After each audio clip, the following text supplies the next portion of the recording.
उस वीडियो में तीसरा का दूसरा क्वेश्चन बता चुके हैं। अभी इस वीडियो में आपको तीसरा का तीसरा क्वेश्चन बता रहे हैं। ठीक है, चलिए क्वेश्चन क्या हुआ है कि ए 12 बराबर 37 है और डी बराबर 3 दिया है, तो बोल रहा है कि ए और ए से 12 क्या नहीं। चलिए पहले हम लोग क्या करेंगे कि बताइए ए 12 बराबर क्या होता है।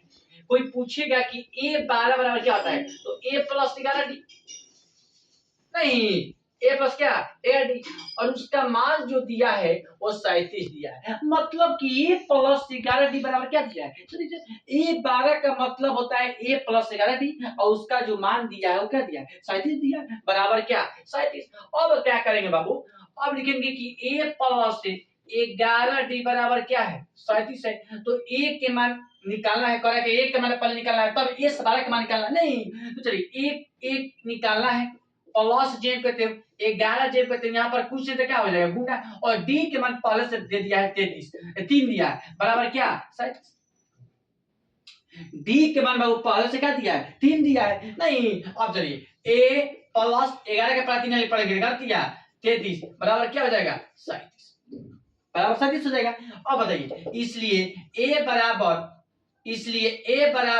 37 में से 37 ये प्लस में है, इधर आएगा तो माइनस में, मतलब कि 37 में से 33 को घटाएंगे तो क्या बचेगा 4 बचेगा। मतलब अब ए को आपका आंसर आ गया, ए बराबर क्या 4। मतलब कह रहा है कि पहले ए निकाले तो ए के बराबर 4 आ गया नहीं। अब कह रहे हैं बाबू ए से 12 ज्ञात करना है नहीं। तो चलिए ए से 12 निकाला है,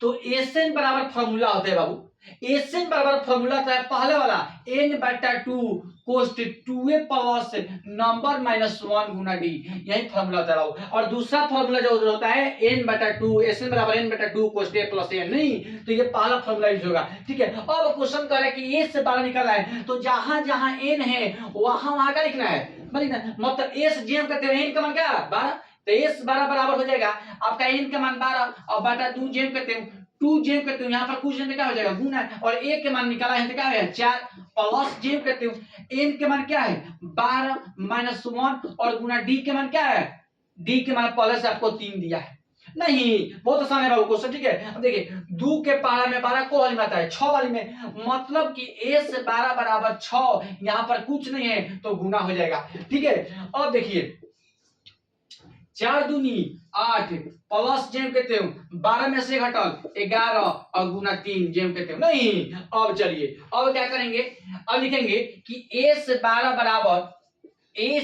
बराबर लिखेंगे 6 और गुना, और इसे लिखेंगे 8 प्लस 11 किया 33 नहीं, लिखेंगे कि a से 12 बराबर 6 और गुना, और 33 को 8 को जोड़ेगा तो क्या बचेगा 41 बचेगा। 33 और 8 जोड़िएगा तो क्या बचेगा बाबू 41 बचेगा नहीं। और लिखेंगे कि a से 12 बराबर 41 में 6 से गुना करेंगे तो 6 चौका 24, मतलब बाबू a से 12 के मान क्या आ गया 246 आ गया, a से 12 के मान क्या आ गया 246। तो क्वेश्चन बोल रहे थे बाबू कि a और a से 12 के मान निकालना है नहीं, तो a के मान आपका आया है 4 और a से 12 के मान क्या 246, यही बाबू बुक में आपका आंसर आएगा। ठीक है, चलिए इसके बाद आपको चौथा क्वेश्चन बता रहे हैं, तीसरा का चौथा क्वेश्चन। ठीक है, चलिए